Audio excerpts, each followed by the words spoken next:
Alright guys, now this video at first might seem a little too dance oriented for you. You might want to dismiss it, like some MC Hammer kind of stuff or something. But if you think about it, I'm about to talk about some late 80s slash technically 1990s stuff.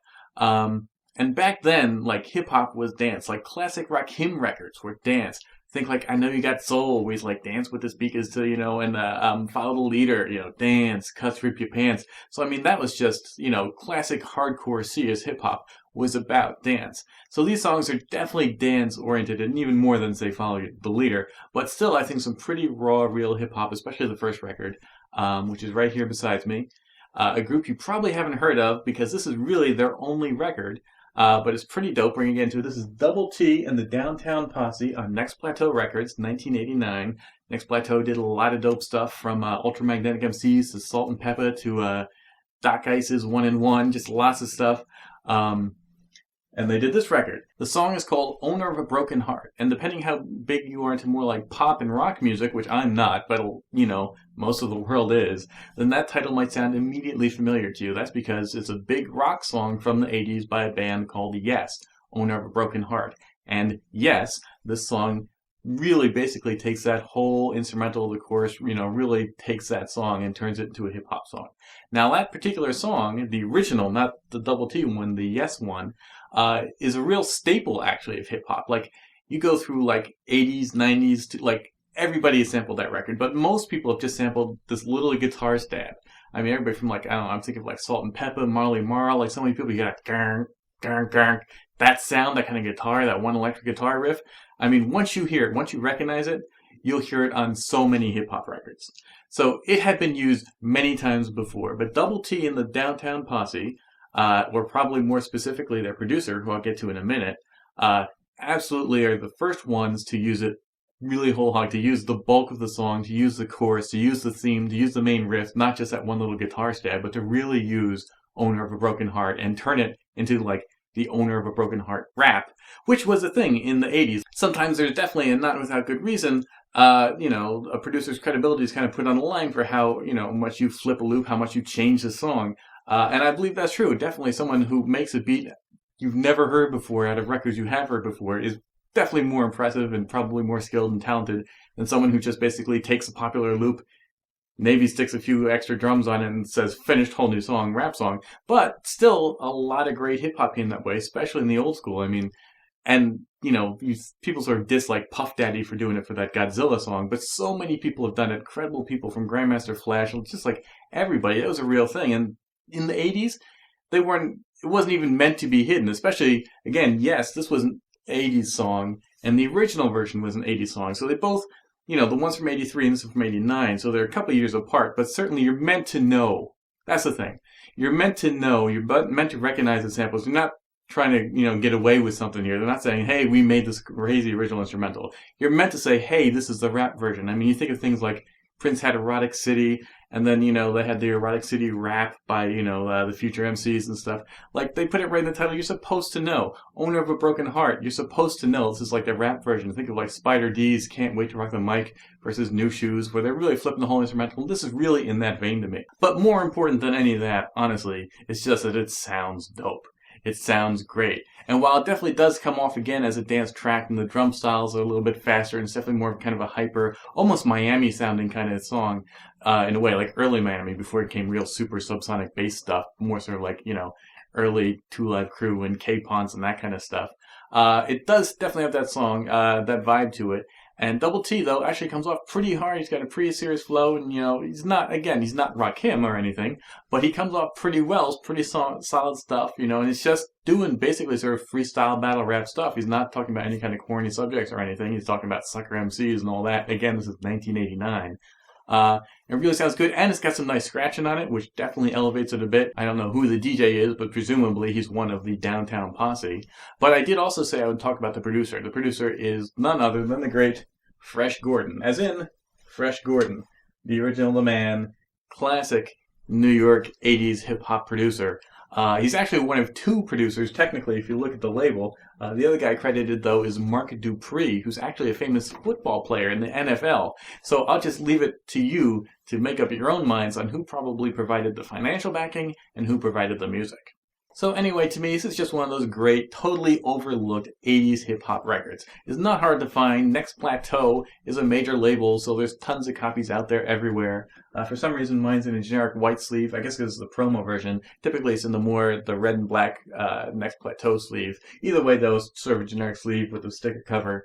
And you'll notice, if you're looking at the sticker cover, that you got Owner of a Broken Heart and a B-side, The Woman of My Dreams. Like the title sounds, it's definitely a sappy love song right in, again, that late 80s period when everybody was on that whole LL Cool J I Need Love kind of stuff. He does a sort of slow talking, sort of whisper rap kind of flow. At least he rhymes, which is more than you can say for some of those songs. But it definitely doesn't really feel like a hip-hop song at all. It's not bad. It's got some nice, somebody's actually singing on the chorus, I Got a Girl. It's got a little bit of the Art of Noise, Moments in Love. I don't think actually sampling it or if they're just imitating it. But it's definitely got that sound to it in it regardless. So for those kinds of songs, it's not bad, but absolutely, it is all about the A-side. And you basically just got a couple mixes of the song. You got the instrumental, you got a short radio edit, and the main club version. That's just the main, 5-minute song. That is absolutely the definitive version. All right, so I'm going to play a clip of it, but then we're going to come back and talk some more. I think we can skip The Woman of My Dreams. It's all right, but really, we're just going to focus on Owner of a Broken Heart. Again, right away, right from the very beginning, you're going to hear the sample of this, and if you know rock music at all, you'll probably recognize it right away. Otherwise, it's still going to sound like, oh, that must have been a big pop 80s rap song. It just has that sound to it. And by the way, this song had a really awesome, albeit kind of low budget and kitschy, but a really awesome video. So you can track that down on YouTube. But for now, let's just hear a clip of it, and then we're going to come back and talk some more. So this is Double T and the Downtown Posse, Owner of a Broken Heart. Owner of a broken heart. Owner of a broken heart.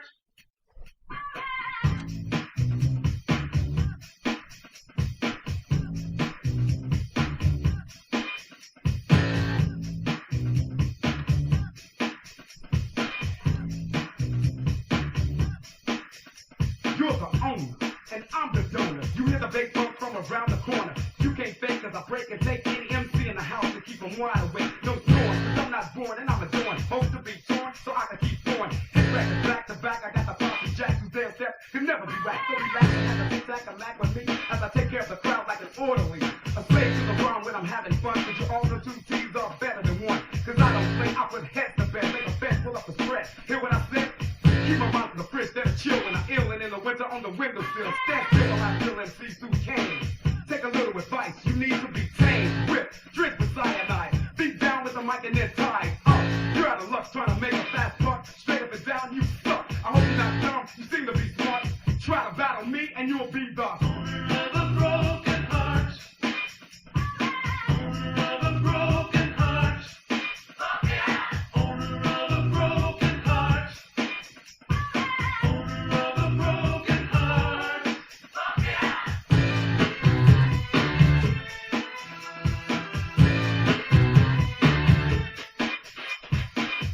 This is cutting now.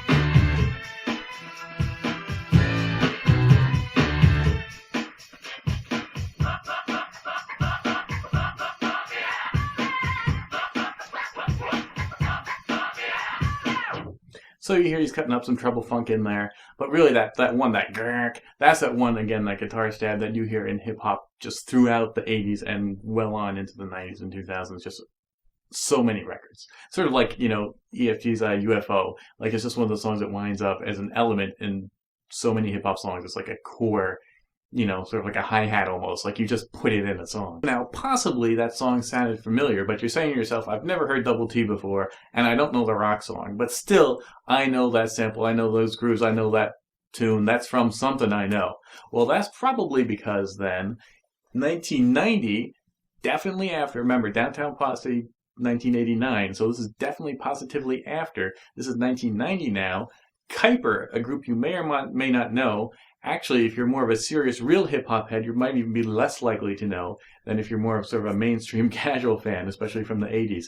Because Kyper was sort of in the vein of like, well, I mentioned MC Hammer before, sort of like that, or definitely even closer to like Tone Loc, Young MC.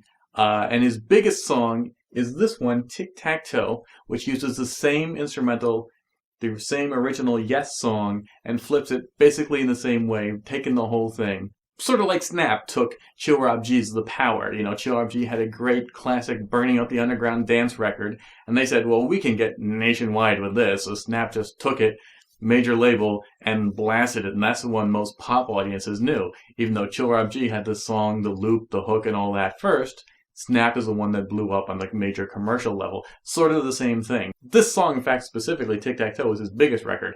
And you probably find it on sort of like MTV dance party CDs, that kind of stuff. You know, in fact, the first time I heard it back in the days, you know, I associated it being sort of like a very sorority girl song because that's where I would hear it, like at college parties and stuff. First time I heard it was at Wildwood, you know, a bunch of girls rented a beach house, and that's the song they're playing out their windows and stuff. So that kind of song, that kind of audience.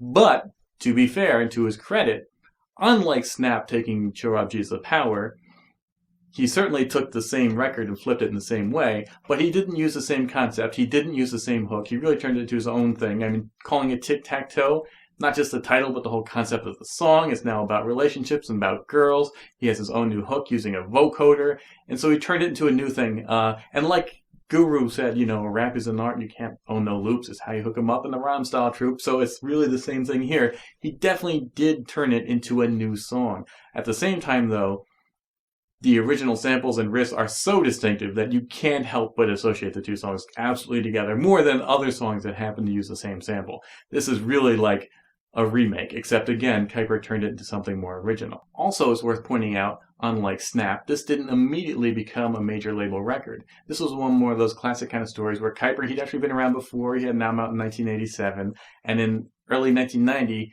he did it on an independent label. He put out his Tic-Tac-Toe. Who knows, he might not have even heard Double T and the Downtown Posse. I mean, this is such, again, a penultimate song that lots of DJs have.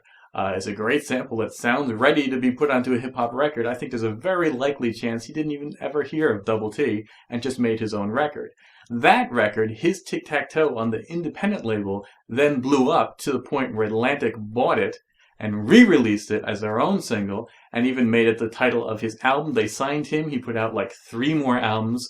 But again, I believe Tic-Tac-Toe is his biggest hit. His album that this was on is called Tic-Tac-Toe. There's a music video for that, which is also kind of fun, where they're dancing around on a giant tic-tac-toe board with X's and O's, the whole 9. And the 12-inch is worth owning because an extended version called the Long Game X Mix, which is, in fact, it's the only version on a lot of 12-inch single versions, which is about 2-3 minutes longer than the album version and the one they had the video for, and there's a lot more samples and a lot more riffs and a lot more cutting. Like Double T, one of the things that really makes it strong is there's a lot of dope DJ work. There's in fact more and better cutting on this version than on the Double T one.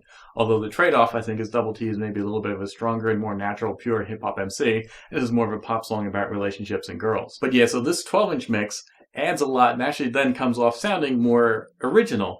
Because while still the core of the music is that one Yes record with, you know, now you got stuff like Africa Bambaata's, actually Planet Rock might have been on both versions. They do cut up some stuff on top of it, even on the original version. But there's just more samples and more cuts and more stuff all laid into the mix on this extended version. So this is definitely the one to own. And just to add maybe a little more credibility to this record, the DJ, or maybe one of the 2 DJs, because I believe Kyper actually is credited for doing a lot of the cuts himself, but definitely a lot more of the cuts are actually by, who's not credited on his 12-inch, but I believe he's credited on the LP, Chill, or Chili Chill, who is down with the Lench Mob, is in Ice Cube's group, the Lench Mob, and the Mad Circle is in WC and the Mad Circle. So classic West Coast hip-hop. He was, you know, a cooler guy who's kind of down. He's not quite official members of either the Mad Circle or the Lench Mob, but he's on enough of their stuff. So you got some really nice cutting on that version. So really, it kind of comes down to personal taste. You got the one that's sort of the more major label, slightly more overproduced, but definitely more poppy lyrically with some extra hype cuts and stuff.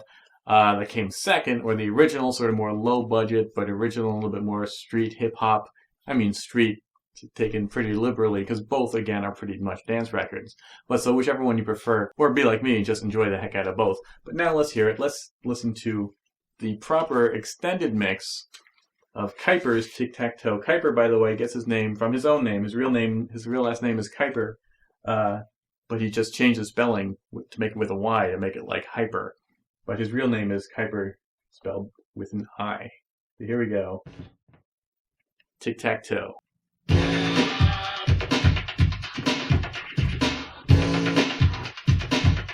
Again, this is a superior 12-inch mix, so you probably like this one a little better if you heard the album version.